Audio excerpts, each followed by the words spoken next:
మరికొద్ది సేపట్లో మన కార్యక్రమానికి ముఖ్య అతిథులుగా కేటీఆర్ గారు, హరీష్ అన్న గారు, ఆర్ కృష్ణయ్య గారు, జాన్స్ వెల్సి గారు అందరూ రాబోతున్నారు.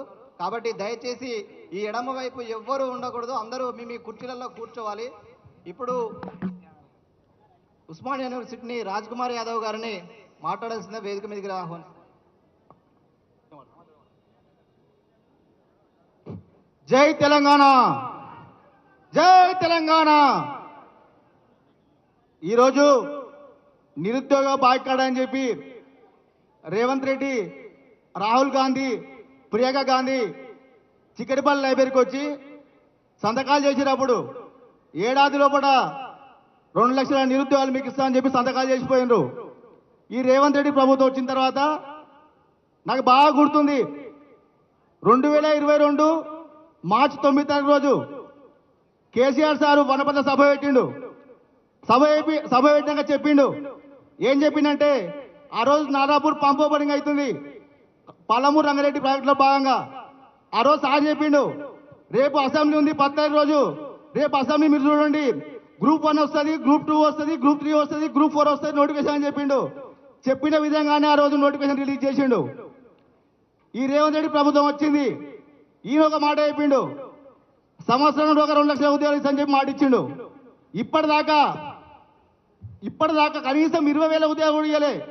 వీళ్ళందరూ ఒకప్పుడు ఇక్కడ కూర్చొని చాలా మంది సహా ఉంటారు, వీళ్ళందరూ నీకోసం బస్సు యాత్ర చేసిర్రు, బీఆర్ఎస్ పార్టీకి యాంటీగా ఓటు వేసిర్రు, నీకు సపోర్ట్ చేసిర్రు.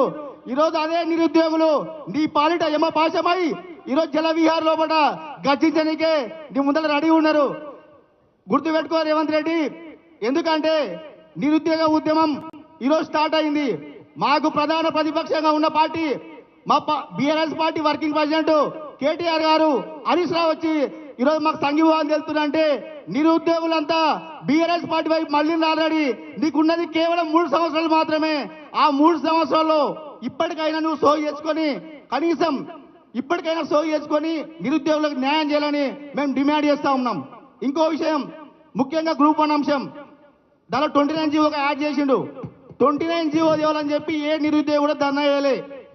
ఎక్కడ ఈ పాత జీవో బాగాలేదు, ఈ 29 జీవో కావాలని చెప్పి ఏ నిరుద్యోగి కూడా ధర్నా చేయలే.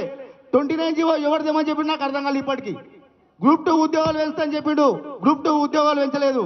ముఖ్యంగా ఇంకో అంశం, సీతక్క మాట ఇచ్చింది అసెంబ్లీలో, శ్రీధర్ బాబు మాట ఇచ్చిండు.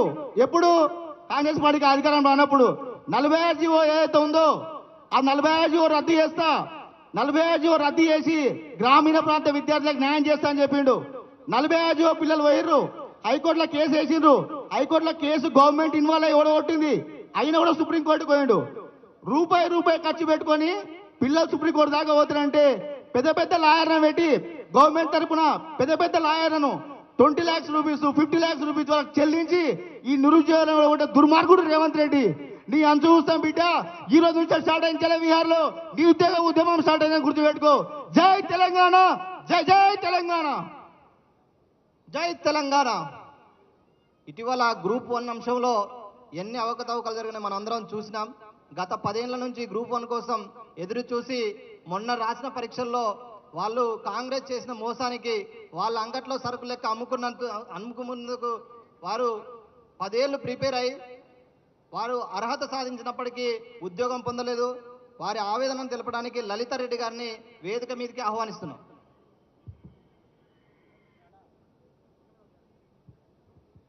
ముందుగా అందరికీ నమస్కారం. ఇక్కడికి విచ్చేసిన నా నిరుద్యోగ అన్నయ్యలకు, తమ్ముళ్లకు, చెల్లెళ్లకు, బీఆర్ఎస్ కుటుంబ సభ్యులందరికీ నమస్కారం. నేను 10 సంవత్సరాల 2013 నుంచి తెలంగాణ గ్రూప్స్ కోసం ఒక గృహిణిగా ఇంట్లో నుంచి ప్రిపేర్ అయ్యాను. గ్రూప్ 1 నోటిఫికేషన్ వస్తుంది, గ్రూప్ 2 నోటిఫికేషన్ వస్తుంది, ఇప్పుడు వస్తుంది, అప్పుడు వస్తుంది అంటూ వెయిట్ చేస్తూ దానికోసం ప్రిపేర్ అయ్యి ఎంతో ఆశతో రాత్రి పగలు అనేది లేకుండా తెలంగాణ ఉద్యమం చరిత్రను